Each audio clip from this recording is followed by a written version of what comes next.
2.9 billion people had their social security numbers stolen. One expert says it's not a matter of if, it's a matter when you will be affected by the breach. In this video, we're going to talk about how this happened, who's impacted, and how you can prevent your social security number along with your other personal information from being stolen and a victim to identity theft. I'm not trying to sell you on anything in this video or have you buy a course. This channel is all about helping people financially. So let's jump right into the video.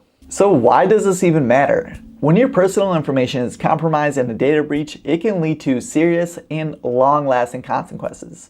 The primary risk comes from the exposure of sensitive data, which can be used by cybercriminals for a wide variety of malicious activities, such as identity theft, financial fraud with opening credit on your behalf and then transferring money out, account takeovers, not just financially, but also on social media accounts to commit fraud, spread malware, or just damage your reputation with pictures and personal messages. Also, there's an increased risk of future attacks once your personal data is compromised to even target people in your network, such as friends and family members. Not to mention all the costs, inconvenience, headaches, along with a psychological and emotional impact. Now, I'm not saying this to scare you, but to see how serious this actually is. Make sure to stick around till later in the video for when we talk about what can be done to prevent all these things from happening to you. Massive data breaches are not new. Every year or so, we hear about another major company being hacked and hundreds of millions of people to even billions of people getting their personal information compromised.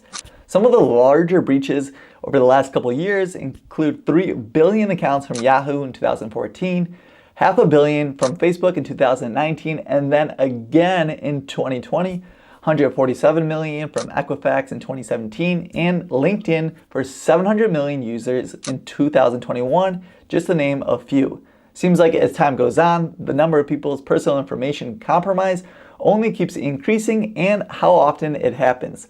That's why experts are saying it's not a matter of if, it's a matter of when you will be impacted by this data breach.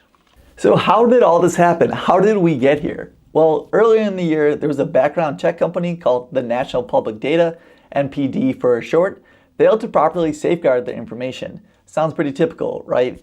Well, now, prior to this news coming out, I've never heard of NPD, so I assumed it would be a pretty small company. But the problem was that this sort of company no one hears about, but is the company that every other company uses and works behind the scenes. NPD collects information that is available to everyone, like public records, and makes it easy for businesses to use that information. Now, imagine a giant library of facts about people and companies. Stuff like where someone lives, if they had a car accident, or even if they've been to court. Businesses and even government entities use NPD to check the important details like people whenever they're hiring someone for a job, renting a house, or making sure someone is who they say they are. It's like using a big list of clues to make sure everything checks out okay. In total, about 2.9 billion people had their personal information hacked in just one data breach. For reference, there's only 355 million people here in the USA, 68 million in the UK, and additional 40 million in Canada. So in total, that adds up to only 443 million people. So you can assume that almost everyone in these countries have their information hacked. Or another way, if you want to look at it on a global scale, if there's 8 billion people on this planet, that means over 1/3 of the world's population had their data stolen. Now, let that sink in. That's just from one incident alone. Experts are saying we've got enough data now to say if you get a data breach notice, you have a high likelihood you're going to suffer identity crime at least at one point in 12 months. You're vulnerable forever. Luckily, there are some methods you can do to protect yourself. Now, these are not bulletproof methods, but it can be the key difference of you being a victim or not.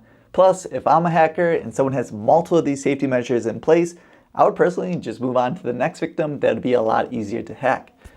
If you have one takeaway from this whole video, please do this one thing. It's the single most important thing you could do about when you get a data breach notice, and that's freezing your credit. A credit freeze is like putting a lock on your credit report. Your credit report is a record of your borrowing history, like if you have a credit card or a loan. When someone tries to check your credit, like a bank or store that wants to give you a loan or a credit card, they can't see it unless you unlock it first. You do have to freeze your credit with all three of the credit bureaus separately, but this is single-handedly the best thing you could do to protect yourself. Plus, it only takes a few minutes to lock your account with each company. And I even have a short 3-minute video that walks you through what to do and how exactly to do it, so you have no excuse not to do it. Some of the other important steps you can take to protect yourself are 1. Monitor your credit and bank accounts. 2. Enable two-factor authentication. 3. Change your passwords frequently or use a password manager to avoid reusing passwords. And 4. Sign up for credit monitoring or identity theft protection services. If this video helped you out, then make sure to hit that like button and share this video with a friend or family member to make sure they're protected and don't fall victim to identity theft. If you enjoyed this video, then you're definitely going to watch this video right here that YouTube has hand selected for you to watch next. See you guys in the next one. Peace.